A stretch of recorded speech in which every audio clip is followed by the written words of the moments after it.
Macedonia 150, and this time for Novabugs Friday Foursome, it's top 4 Christmas gifts. And yes, we already did a Christmas gift one, but this one specifically a gaming related one, so this is getting video games and nothing else. Now, when I repeat myself a slight bit, and this one contained the previous one, but obviously number 1, and this was an obvious. Oops, pardon me. Blah. An obvious choice was my Sega Megadrive. I must have got in Christmas of 1991.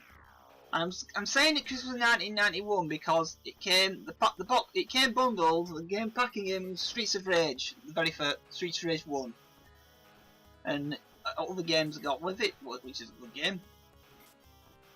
Other games I got with it, Castle of Illusion, starring Mickey Mouse, which is still one of the better Mickey Mouse platform games still out there to this day. Quackshot. Another great Disney game, which I definitely recommend playing. Altered Beast. Some people would say some people say this is not as good, but I still like Altered Beast. I don't get why people hate Altered Beast that much, to be honest, but I think it's a fairly decent game. But a lot of people hate this one. I don't know why. Tasmania.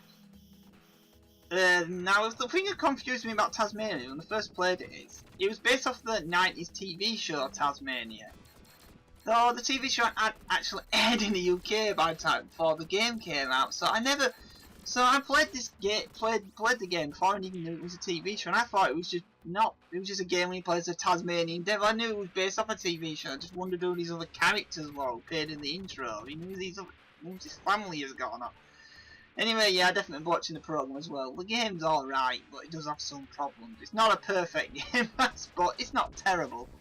Also, if you want a real laugh with a Tasmania game, go look at a Let's Play of the Game Gear version and just listen to the music.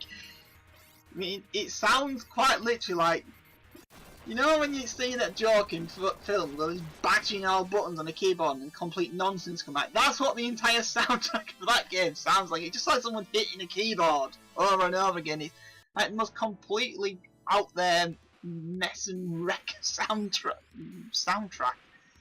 Complete train wreck of a soundtrack. It's just funny. Just Let's Play a bit of the music.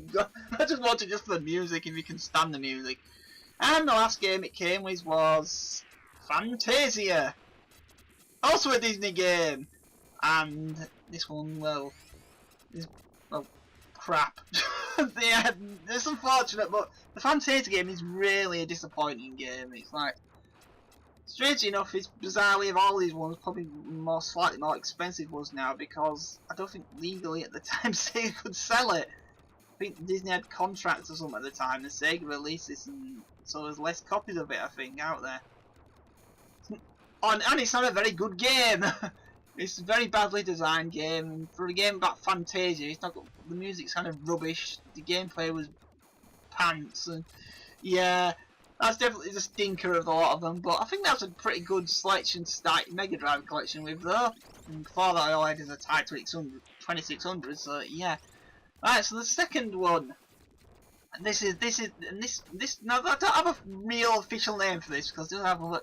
I'm just calling it 8-in-1 Game Boy cart. I mean, when I went to Spain as a kid, I think it might be the first time we went to Spain actually.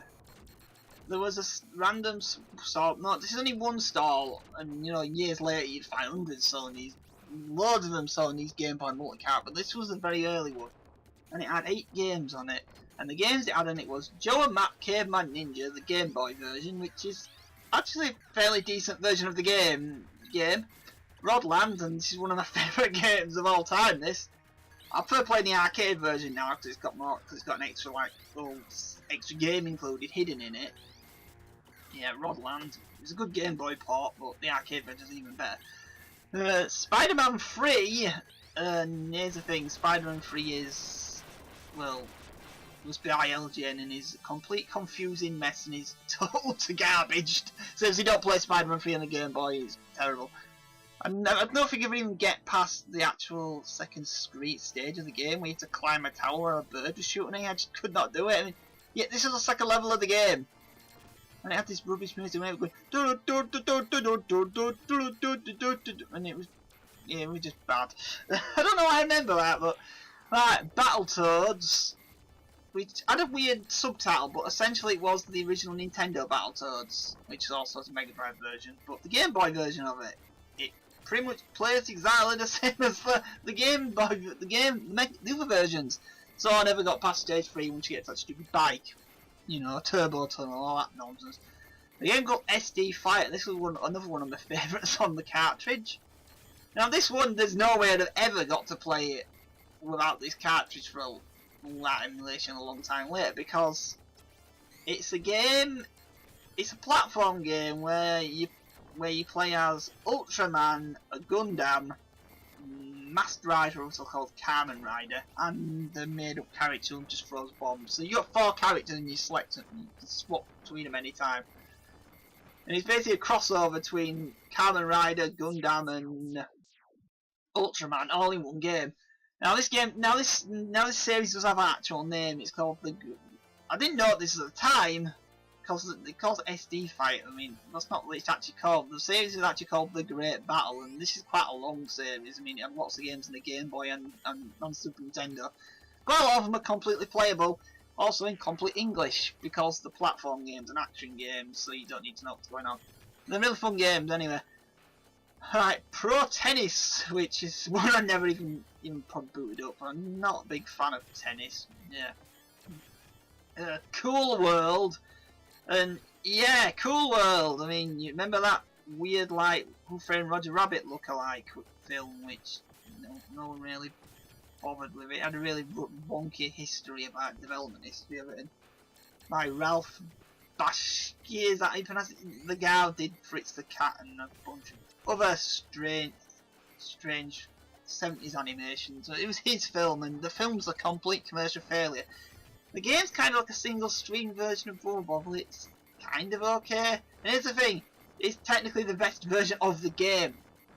Yes, these versions on higher end computers of this game, but they're way worse than the Game Boy version. And yeah, and the last game of it, I don't even think about it. And the last game on this was called Bubble Jr., which is a really confusing name because it's also called, I think, Bubble Part 2 somewhere. But yeah, this is a Game Boy Bubble game. It's not a direct sequel to Bubble. It's a entirely new game with like new bosses and all that. It's Bubble. I love Bubble, original Bubble, and believe it or not, this was the first Bubble game I ever played. It was not the original, it was this one. So, how did I get this game? Well, obviously we got it in Spain, but Mum and Dad must have obviously picked it up one day when they went shopping and hid it from me, because they already got me one of these multi-cart when they were on that 7 different games on it. Still got the cartridge to this day, and still even got the cardboard box it came in for some reason. Right, so yeah, that was one of my earliest and fondest memories of the Game Boy. That, so right, so number 3, and this is gonna be, I think, 1995, because this was the last time I pretty much got Megadrive games for Christmas, because well, after that wasn't the games out for it. So, and the games I remember getting was the game Skeleton Crew, which you play as a bunch of. It's actually like a weird perspective, like one of those weird 3D perspective games. So you play as like these weird, like 90s looking skeleton robot people. You don't really hear people talking about them, which is by Core Design, and ended up after this making Tomb Raider of all things, and a bunch of other stuff before then. It's not a bad game as such. It's not very long though. It's only like 6 levels long, and the game had a password system, so it didn't tell me that in complete because you can just have a password and skip levels. Yeah, it's a pretty fun game. It's also, I think, the Mega Drive version is the best version of it, because it wasn't originally an Amiga game, but it has less levels on the Amiga for some reason. The exact same year I got Alien Soldier. Yeah, that basically Treasure's final game on the DS. Not DS. DS what? Mega Drive. And that game, well, anyone who played Alien Soldier, it pretty much like unofficial sequel to Gunstar Heroes, kind of. I mean, it plays just like that, but if you just through all levels out, it's literally just a boss rush game. Over 25 different unique bosses in the game, which is kind of insane to think when not many games are doing that back then. Not many games have that many bosses in these days. I mean, the only one I can think of is Dodoro Blood Will Tell, and that's on the PS2. That's a really good game, that, by the way, if you can actually find a copy of it, but it's like, it's kind of expensive these days compared to when it used to be. Which is the same thing with Alien Soldier, that game's just silly money these days, but I saw it in a magazine and Meme Machine saw pictures of it, and well, it didn't give it as good score as it did for Gunstar Heroes. I wanted it because it's how it looked, and it looked like Gunstar Heroes, and that was another reason why. Never beat the game though, never got past level 20. To this day, never got past level 20.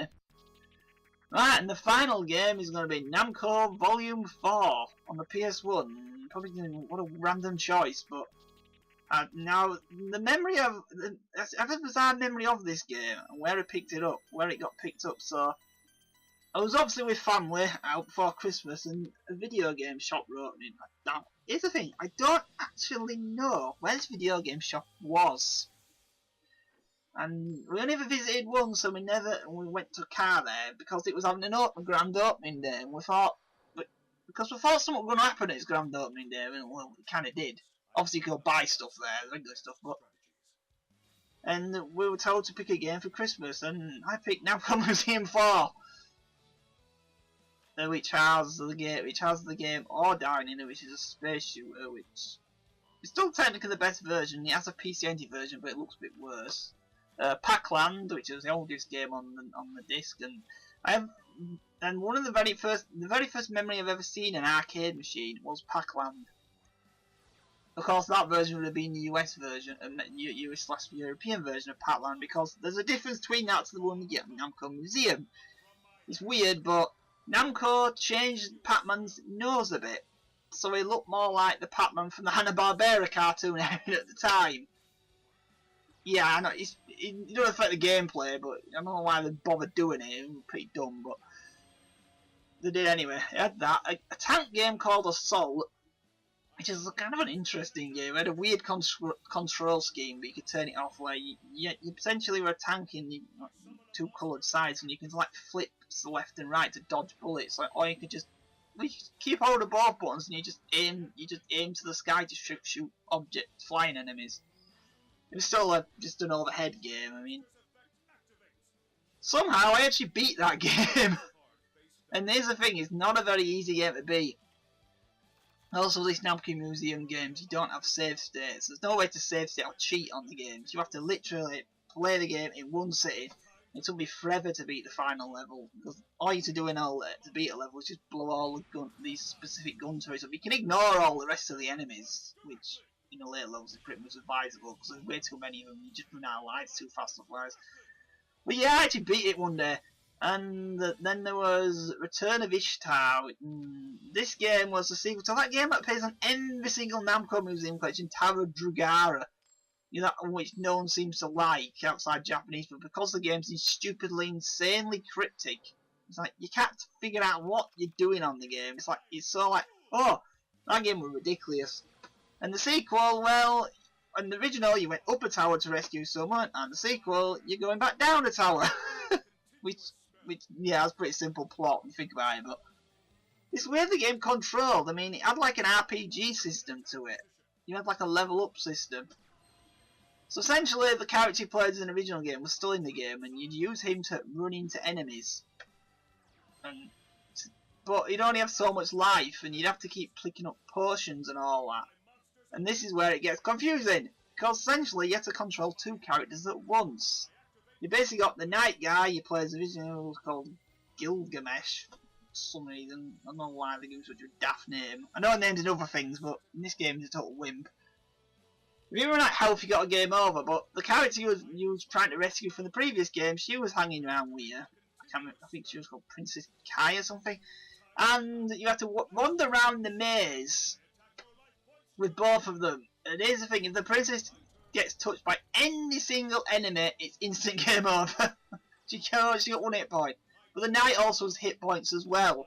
So you can't just run into a certain enemies and just instantly die. It's like a weird RPG level up system like thing to it.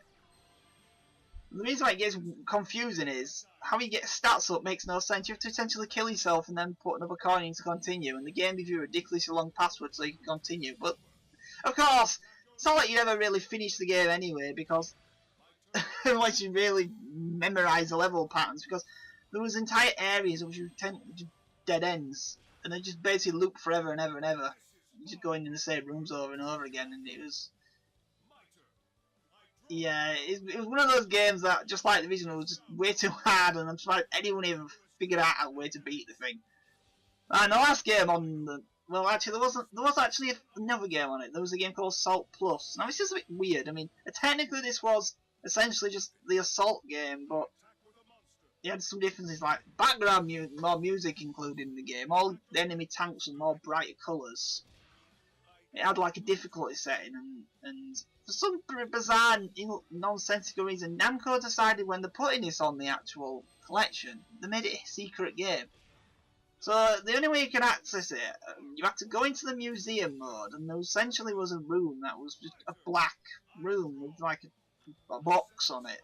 There's nothing in the room.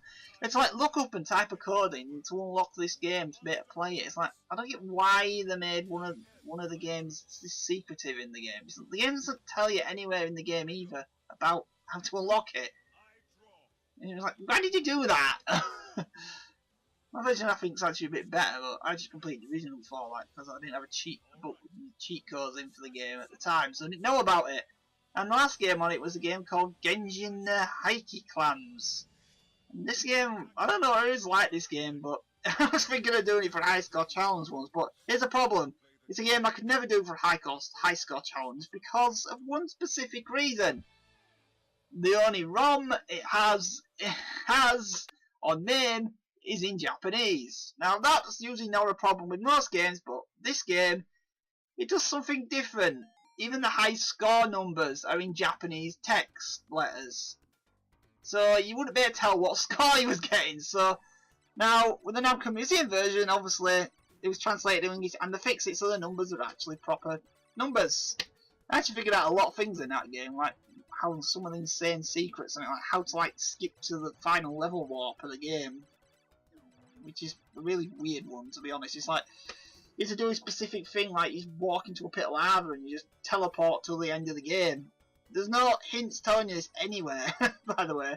How I figured this out, I don't know, but I never finished the game though. I got to like the second to last level once, where it gets absolutely ridiculous, where you have to fight two of the bosses at once, and there's constantly dropping mushrooms on your head, which hurt you to touch them, unless you have this specific item, which is hidden in the game, or you can actually collect it. It's kind of a weird game, and it does technically have a PC Engine version of it, and there's a sequel, but it's not really a sequel at the same time. That was released in English. Now it's called Samurai Ghost, also on the PC Engine, but instead of being a normal like remake, it wasn't a normal remake. It was, well, I have to think it was a remake, and it wasn't. It's like you followed the same plot of the original game. So the original had oh, pardon. The original had 3 different like playing styles. This one just had 1, but everything behaved the same. Like, what a weird remake that was. Then there's a video on my channel of a fan made fighting game based off it as well, a PC fan made fighting game. So the game only had really fans in Japan. But yeah, it's a weird game. So yeah, that was my 4 Christmas favourite Christmas gifts. So we've got a Megadrive with a bunch of games, like an 81 Game Boy Pirate Multicart, Skeleton Crew / Alien Soldiers 1, so going at the same time, and Namco Museum Volume 4. Well, anyway, thank you for listening and watching.